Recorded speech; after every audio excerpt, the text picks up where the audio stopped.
दोस्तों, आप सभी लोगों को मालूम होगा पिछले दिनों भारत सरकार ने अपना राष्ट्रीय आम बजट पेश किया है और उस आम बजट के अंदर बहुत सारी जो है घोषणाएं की गई हैं।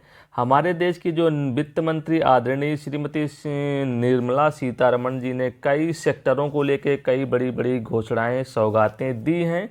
उसमें से किसान वर्ग का भी ध्यान रखा गया है, युवा वर्ग का भी ध्यान रखा गया, महिला वर्ग का भी ध्यान रखा गया है, यानी सभी वर्गों का समान रूप से ध्यान रखा गया है। इन्हीं सब में से एक वर्ग था जो 60 वर्ष के आयु को पार कर चुके हुए लोग होते हैं, यानी सीनियर सिटीजन यानी वरिष्ठ नागरिकों के लिए क्या 5 महत्वपूर्ण घोषणाएं हुई, क्या महत्वपूर्ण सौगात हैं, उसके बारे में हम जानकारी देने वाले हैं इस वीडियो के अंदर। यदि आप सीनियर सिटीजन हैं या आपके घर में कोई सीनियर सिटीजन है तो यह वीडियो आपके लिए बहुत ही काम का होने वाला है। पूरा वीडियो अंत तक देखें और ये सारी जानकारी लाने में, इकट्ठा करके आप लोगों तक पहुंचाने में थोड़ी मेहनत करनी पड़ती है दोस्तों, तो इसलिए वीडियो को पहली बार देख रहे हैं तो कृपया चैनल को सब्सक्राइब भी कर लीजिए और वीडियो पसंद आए तो लाइक और शेयर भी करिए। आइए आपको स्टेप बाय स्टेप कंप्लीट जानकारी दोस्तों देते हैं। दोस्तों, हम बात कर लेते हैं कि वरिष्ठ नागरिकों के लिए पहली सबसे बड़ी सौगात क्या है, यानी 5 बड़ी सौगातों की जानकारी इस वीडियो में मिलेगी। सो जो पहली बड़ी सौगात है वो क्या होने वाली है,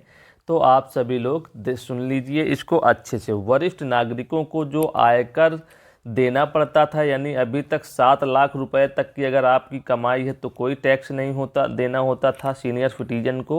और अगर 7 लाख से ऊपर की वार्षिक कमाई होती थी तो सीनियर सिटीजन को टैक्स भरना पड़ता था। तो यहाँ पे जो है अब सरकार ने आम बजट के अंदर जो है घोषणा कर दी है कि यहाँ पे वरिष्ठ नागरिकों को अब 12 लाख रुपए तक कोई आयकर टैक्स नहीं देना होगा, यानी काफ़ी बड़ी सौगात है। यहाँ पे 7 लाख से बढ़ाकर 12 लाख रुपए तक आयकर की सीमा कर दी गई है वरिष्ठ नागरिकों के लिए। को इससे अच्छी खासी मदद मिलने वाली है, तो ये सबसे पहला तोहफा हो जाता है सीनियर सिटीजन के लिए इस आम बजट के अंदर। तो आइए अब हम देख लेते हैं अगला जो बड़ी सौगात है वो क्या है। दोस्तों, दूसरी बड़ी सौगात है NSS यानी नेशनल सेविंग स्कीम से जुड़ी हुई खबर है। दोस्तों, नेशनल सेविंग स्कीम में पहले पैसा निकालने पर कई सारा टैक्स देना पड़ जाता था वरिष्ठ नागरिकों को, लेकिन अब इस नए अनाउंसमेंट के बाद, यानी जो अभी आम बजट हुआ उसके अंदर जो घोषणा हुई है उसके अनुसार नेशनल सेविंग स्कीम में अब पैसा निकालने पर कोई टैक्स नहीं देना पड़ेगा। किनको नहीं देना पड़ेगा? जो हमारे देश के वरिष्ठ नागरिक हैं, यानी महिलाएं हों या पुरुष हों, दोनों को इसमें लाभ मिलने वाला है। अभी इससे पहले तक क्या होता था कि नेशनल सेविंग स्कीम में अगर आप पैसा निकालते हैं तो जो भी आपका ब्याज है उसमें आपको टैक्स देना पड़ता था। अब यहाँ पे बिल्कुल टैक्स फ्री कर दिया गया है नेशनल सेविंग स्कीम को। तो एक तरीके से देखें तो ये बहुत बड़ी घोषणा है, बहुत बड़ी सौगात है, बहुत बड़ा लाभ है वरिष्ठ नागरिकों के लिए। तो आइए अब जानते हैं तीसरा बड़ा लाभ कौन सा है, यानी तीसरी बड़ी सौगात क्या है। दोस्तों, तीसरी बड़ी सौगात है FD और बचत खाते से लेकर। जी हाँ, FD के अंदर मिलने वाला जो ब्याज है, यानी जो FD में ब्याज मिलता था आपको या बचत खाते में जो ब्याज मिलता था उसमें आप सभी वरिष्ठ नागरिकों का जो है TDS कटता था। यानी अगर 50,000 रुपये तक है तो कोई TDS नहीं कटेगा। अगर आपका 50,000 से ऊपर वार्षिक ब्याज हो जाता था तो वहाँ पे TDS कटता था।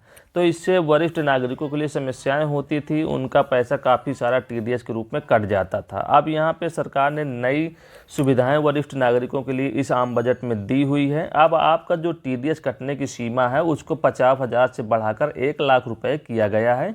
यानी अगर आपके FD का जो ब्याज है 1 लाख रुपए तक है, यानी 1 लाख रुपए तक आपका ब्याज है, तो उसमें कोई भी TDS नहीं कटने वाला है। बचत खाते में अगर आपका पैसा पड़ा है और उसमें ब्याज 50,000 रुपये, उसमें ब्याज 50,000 रुपये से 1 लाख रुपए तक का मिल रहा है, तब भी कोई भी आपका TDS नहीं कटेगा। आप आराम से पैसा आप निकाल सकते हैं और उसको आराम से आप अपने सुविधानुसार खर्च कर सकते हैं। हाँ, अगर 1 लाख रुपए से अधिक आपका ब्याज होता है तो TDS कटने वाला है 1 साल के अंदर। तो काफ़ी राहत हो गई है, जो सीमा है वो 50,000 से 1 लाख सीधा डबल कर दिया गया है।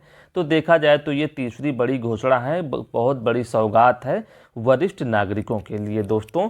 तो आइए जानते हैं और अगली क्या सुविधा मिल गई है इस आम बजट के अंदर। दोस्तों अब जो चौथे नंबर की बड़ी सौगात है वरिष्ठ नागरिकों के लिए, वो है नेशनल बुढ़ापा पेंशन। जी हाँ, नेशनल बुढ़ापा पेंशन योजना से जुड़ी हुई ये सौगात है।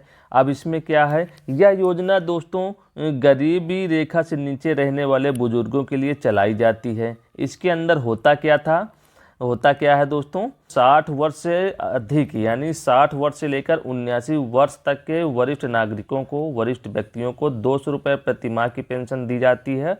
और 80 वर्ष से अधिक यानी 80 वर्ष से ऊपर के वरिष्ठ नागरिकों को 500 रुपये प्रति माह केंद्र सरकार देती है। यानी 200 रुपये और ये 500 रुपये की जो धनराशि है वो सेंट्रल गवर्नमेंट देती है। और इसी राशि में, जी हाँ, इसी राशि में जो राज्य सरकारें होती हैं वो अपनी तरफ से भी योगदान को ऐड ऑन करती है यानी जोड़ती है, जिससे जो है केंद्र सरकार और राज्य सरकार को मिलाकर यह राशि 1000 रुपये प्रति माह हो जाती है वरिष्ठ नागरिकों के लिए। कुछ कुछ राज्यों में मित्रों यह राशि जो है 3500 रुपये, 3000 रुपये, 2500 रुपये महीने तक मिल जाती है वरिष्ठ नागरिकों को। लेकिन अधिकतर राज्यों में ये राशि अभी भी 1000 रुपये प्रति माह यानी 3 माह में एक किस्त जो जारी होती है वृद्धावस्था पेंशन की, तो इसमें 1000 रुपये प्रति माह ही पड़ता है। कुछ राज्यों में ये राशि बढ़ाई गई है। तो इस तरीके से ये चौथी बड़ी सौगात जो है कि वरिष्ठ नागरिकों के लिए है। आइए देख लेते हैं जो आखिरी हमारी बहुत ही इम्पोर्टेंट जो है सौगात है वो क्या है। दोस्तों वीडियो पसंद आया हो तो एक लाइक अवश्य कर दीजिए। चैनल सब्सक्राइब करने की भी अपील आप सभी लोगों से करते हैं। आइए देखते हैं पांचवी बड़ी सौगात क्या है वरिष्ठ नागरिकों के लिए। तो दोस्तों यह अनाउंसमेंट, ये जो पांचवी बड़ी घोषणा है वरिष्ठ नागरिकों के लिए, बुजुर्गों के लिए, वो है स्वास्थ्य बीमा योजना में लाभ। जी हाँ, स्वास्थ्य बीमा योजना में लाभ यानी जो बुजुर्गों का स्वास्थ्य है उसकी चिंता सरकार करते हुए यह योजना को लॉन्च किया है। सरकार ने 70 वर्ष से अधिक उम्र के नागरिकों के लिए 5 लाख रुपए का मुफ्त स्वास्थ्य बीमा प्रदान किया है। जी हाँ, आपको एक भी रुपये नहीं देना पड़ेगा। सरकार आपके लिए यानी 70 प्लस बुजुर्गों के लिए जो 70 वर्ष की आयु को पार कर चुके हैं उनके लिए सरकार ने अपनी तरफ से स्वास्थ्य बीमा प्रदान किया है। यानी जो इसका प्रीमियम होगा सरकार वहन करेगी और सुविधा आपको मिलेगी। अब इससे लाभ क्या होने वाला है वरिष्ठ नागरिकों को कि उनको गंभीर बीमारियों जैसे कैंसर हो गया, टीबी हो गया या अन्य गंभीर बीमारियों से बचाने में उनको काफ़ी राहत मिलेगी, काफ़ी लाभ मिलेगा। उनका इलाज बड़े आसानी से हो सकेगा दोस्तों। तो ये स्वास्थ्य बीमा योजना अपने आप में वरिष्ठ नागरिकों के लिए एक वरदान की तरह साबित हो रही है। दोस्तों मेरा वीडियो कैसा लगा है आप ज़रूर बताइए कमेंट करके। आप किस जिले राज्य से हैं ज़रूर बताइएगा, तो मैं आगे और भी अच्छे वीडियो बनाऊंगा। अगर आपका कोई सलाह है, कोई सुझाव है तो कमेंट बॉक्स में आप कमेंट कर सकते हैं। किसी भी प्रकार का प्रश्न आपके अंदर है तो आप कमेंट बॉक्स में कमेंट कर सकते हैं, मैं उसका उत्तर अति शीघ्र देने का प्रयास करूँगा। दोस्तों वीडियो को एक लाइक अवश्य कर दीजिए, चैनल को सब्सक्राइब कर दीजिए। वीडियो देखने के लिए आप सभी मित्रों का हृदय से आभार एवं बहुत बहुत धन्यवाद।